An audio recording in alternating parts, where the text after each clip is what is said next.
Hello friends. आज हम discuss करने वाले हैं थॉमस ग्रे की बहुत ही famous poem the elegy written in country churchyard, जो कि 1750 में लिखी गई थी और 1751 में इसको पब्लिश किया गया है। तो हम इसके आज पहले जो 10 स्टांजास हैं उनको डिस्कस करेंगे और फिर नेक्स्ट वीडियो में इसके अगले स्टांजास डिस्कस करेंगे। तो हम पहले स्टांजा से शुरू करते हैं। The curfew tolls the knell of parting day, the loving heart winds slowly over the lea. अब यहाँ पर राइटर कह रहे हैं कि चर्च की जो घंटी है वो बज रही है और इस बात का साइन दे रही है कि अब दिन ख़त्म हो गया है। पार्टिंग डे यानी दिन ख़त्म होने वाला है। और जो गायों का झुंड है वो चिल्ला रहा है और हवा धीरे धीरे चल रही है घास के मैदानों में। The ploughman homeward plowed their weary way and leaves the world to darkness and to me. और जो किसान हैं वो थके हुए कदमों से अपने घर की तरफ जा रहा है और उसके जाते जाते उसके पीछे डार्कनेस छूटती जा रही है। अब इस स्टांजा को हम समझते हैं कि यहाँ पर जो पोइट है वो शाम के टाइम का वर्णन कर रहा है। वो जैसे कि हमारे इंडिया में देखा जाए तो क्या होता है, शाम के टाइम पे मंदिरों की घंटियाँ बजती है और किसान अपने जानवरों के साथ और अपनी फैमिली वाले जो लोग होते हैं उनके साथ खेतों से घर की ओर आ रहे होते हैं। तो ऐसे ही चर्च की घंटियाँ बज रही है, दिन ख़त्म होने वाला है और किसान अपने थके हुए कदमों से, क्योंकि वो दिन भर काम करते हैं, तो अपने घर की तरफ आ रहा है। और जैसे जैसे क्या होता है, थोड़ा सा उजाला होता है शाम के समय, उस टाइम पर जो किसान होता है वो वहाँ से चलना शुरू करता है और जैसे जैसे घर पहुँचने वाला होता है धीरे धीरे अंधेरा और डार्क होता जाता है। तो यहाँ पर राइटर जो पोइट है उन्होंने यही कहा है कि डार्कनेस पीछे छूटती जा रही है, यानी अंधेरा होता जा रहा है। नाउ सेकंड स्टांजा पे, now fade the glimmering landscape on the side and all the air a solemn stillness holds. और जो ग्लिमरिंग लैंडस्केप था अब वो धुंधला हो रहा है, क्योंकि पहले लाइट थी तो सब कुछ दिख रहा था, उजला सा दिख रहा था, और अब जैसे जैसे अंधेरा हो रहा है तो ग्लिमरिंग जो लैंडस्केप था वो धुंधला हो रहा है। और हवा में चारों तरफ गंभीर शांति छाई हुई है, क्योंकि जो भी चिल्ला चोट थी, जो कुछ भी आवाज़ें थी जानवरों की, इंसानों की, वो सब तो अब धीरे धीरे घर आ रहे हैं, तो वहाँ पर बहुत ही शांति हो गई है। Save where the beetle wheel his droning flight and drowsy tinkling lulls the distant falls. अब क्या हो रहा है कि जो इतनी शांति छाई हुई है उसमें सिर्फ एक जो कीड़ा है वो कीड़ा आवाज़ कर रहा है।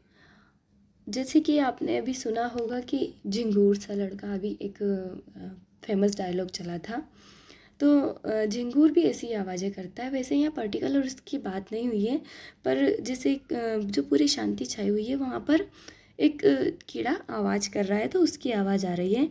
और जो थके हुए जानवर भी जो अपने मालिक के साथ घर आ रहे हैं उनके गले में जो घंटियाँ बज रही है, तो जब वो चल रहे हैं तो वो घंटियों की ट्विंकलिंग सुनाई दे रही है।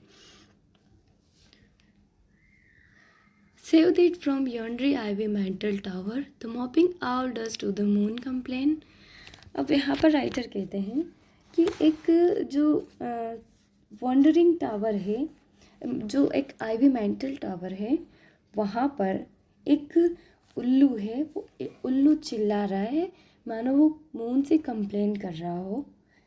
और क्या कंप्लेन कर रहा हो? Of such wandering near her secret bower molest her ancient solitary region, कि बाहर का कोई आदमी आकर उसकी प्राइवेट जगह पर उसको डिस्टर्ब कर रहा है, यानी उसके अकेलेपन को, उसकी शांति को भंग कर रहा है। अब बाहर का कोई आदमी यानी वो राइटर की बात कर रहे हैं, वो जो पोइट ने जो वहाँ पर लिख रहे हैं ये सब चीज़ें ऑब्जर्व कर रहे हैं, तो वो कह रहे हैं कि जो उल्लू है एक, वो ऐसे जैसे मून से कंप्लेन कर रहा हो कि कोई बाहर का आदमी आकर और मेरी शांति को भंग कर रहा है।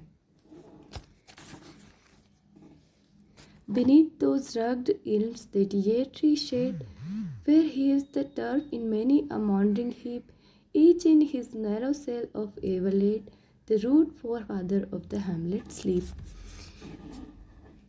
अब वो एक सीन का डिस्क्रिप्शन देते हैं कि इल्म ट्री के नीचे, जो कि खुरदुरे पेड़ हैं, उनके नीचे जो छाँव है उनकी, वहाँ पर कुछ कब्रें बनी हुई है और उन कब्रों के आसपास घास उगी हुई है।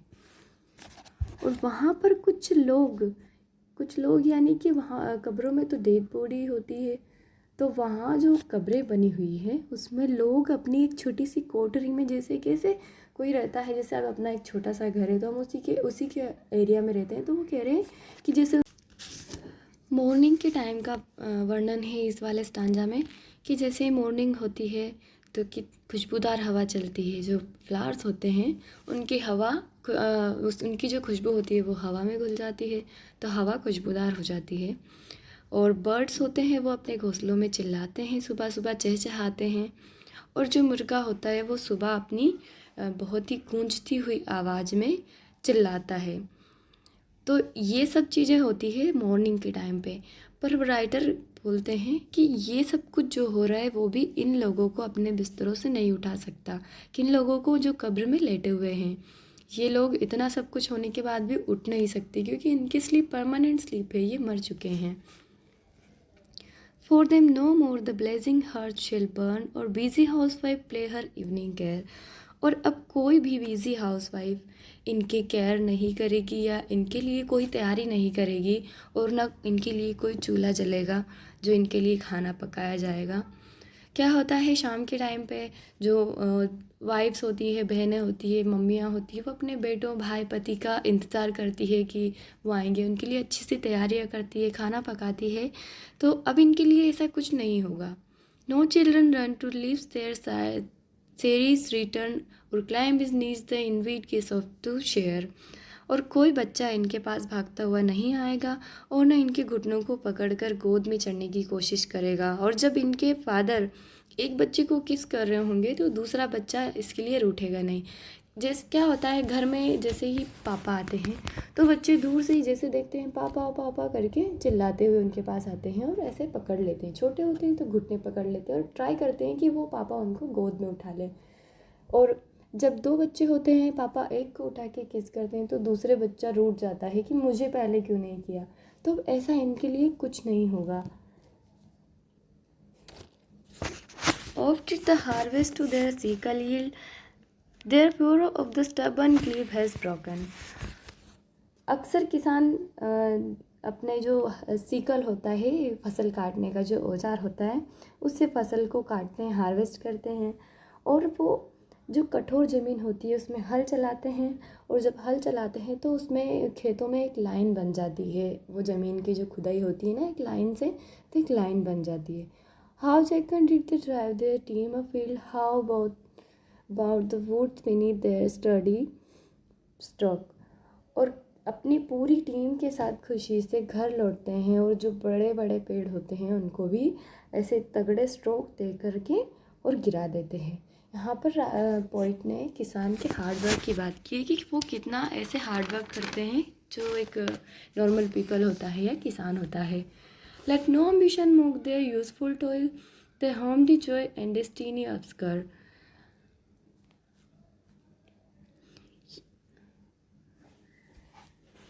जो हार्ड वर्किंग पीपल है और ये जो उनके हार्ड वर्किंग डेस्टिनी है, उनका जो अमीर एम्बिशियस लोग हैं उनको मजाक नहीं उड़ाना चाहिए।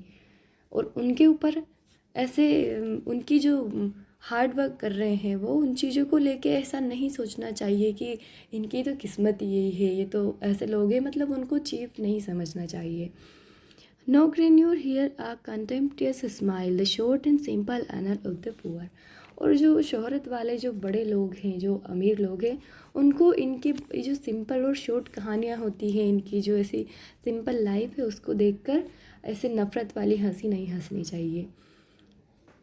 जो अमीर लोग होते हैं वो क्या करते हैं, कई बार हम लोगों ने भी ऐसा ऑब्ज़र्व किया होता है कि जैसे कोई बहुत गरीब है या फिर ऐसे बहुत ही लोअर मिडिल क्लास फैमिली से बिलोंग करता है, उनको देख के अजीब सा मुंह बनाते हैं, कुछ ऐसा करते हैं जिनसे उनको ऐसा फील होता है कि हम बहुत अमीर हैं और ये देखो कैसे गरीब है। तो इनको ऐसा नहीं करना चाहिए जो अमीर लोग होते हैं उनको। The boast of heraldry, the pomp of power, and all the beauty all that wealth ever gave, जो अमीर लोग हैं वो अपनी जो की डींगें हाँकते हैं, अपनी जो पावर को दिखाते हैं, और इस तरह की जो सारी उनको जो ब्यूटी ऑफ वेल्थ मिली हुई है, उनको इतनी सारी वेल्थ है, उनके पास जो अमीरी है, उन चीज़ों जो उनको मिली हुई है, awaits like the inevitable hour the path of glory lead but to the grave. तो ये सब चीज़ें उनको एक ना एक दिन तो छोड़नी पड़ेगी। Awaits like the inevitable hour मतलब कि एक मौत का तो एक बिल्कुल फिक्स आर है कि वो एक तय समय पर आ जाएगी। तो इनको जो इनकी वेल्थ है, ये जो ग्लोरी है, इन सब का इनको ऐसे घमंड नहीं करना चाहिए, क्योंकि मौत एक दिन सबकी तय है, वो भी एक दिन मरेंगे ही सही। और ये सब चीज़ें हैं जो पाथ ऑफ ग्लोरी है, वो उनको कब्र की तरफ ले जाती है। Nor you ye proud impute to these the fold, if memory over their tomb no trophies raise। और नोर यू इन मतलब वो उन्होंने यू अमीरों के लिए यूज़ किया है कि तुम्हें ये प्राउड नहीं करना चाहिए कि भाई हम अमीर हैं, और गरीबों को इस चीज़ के लिए दोष नहीं देना चाहिए कि तुम्हारी जो कब्र है उनको किसी ने सजाया नहीं है। सजाना इन द सेंस कि वहाँ पर कोई महंगे मार्बल नहीं लगाए हैं, कोई महंगी महंगी चीज़ें नहीं लगाई है, उन पर अच्छी सुंदर नक्काशियाँ नहीं करी हैं। तो इस चीज़ के लिए गरीबों को दोष नहीं देना चाहिए। Where thrown the long drawn essel the Peter fold the pealing anthem sails not of praise। और इस चीज़ के लिए भी उनको दोष नहीं देना चाहिए कि तुम्हें एक चर्च के बगल में दफना दिया गया है, और तुम्हारे मरने के बाद लोगों ने तुम्हारे सम्मान के लिए कोई भी ऐसा पीलिंग एंथम नहीं गाया है। पीलिंग एंथम यानी कि मरने के बाद ऐसे दुख प्रकट करने के लिए जो गीत गाया जाता है। तो अमीर लोगों को इन चीज़ों के लिए गरीब को दोषी नहीं ठहराना चाहिए कि तुम्हारे लिए ये सब नहीं किया गया है। तो ये 10 स्टांजा कंप्लीट होते हैं। अगले से हम नेक्स्ट वीडियो में कंटिन्यू करेंगे। Thank you.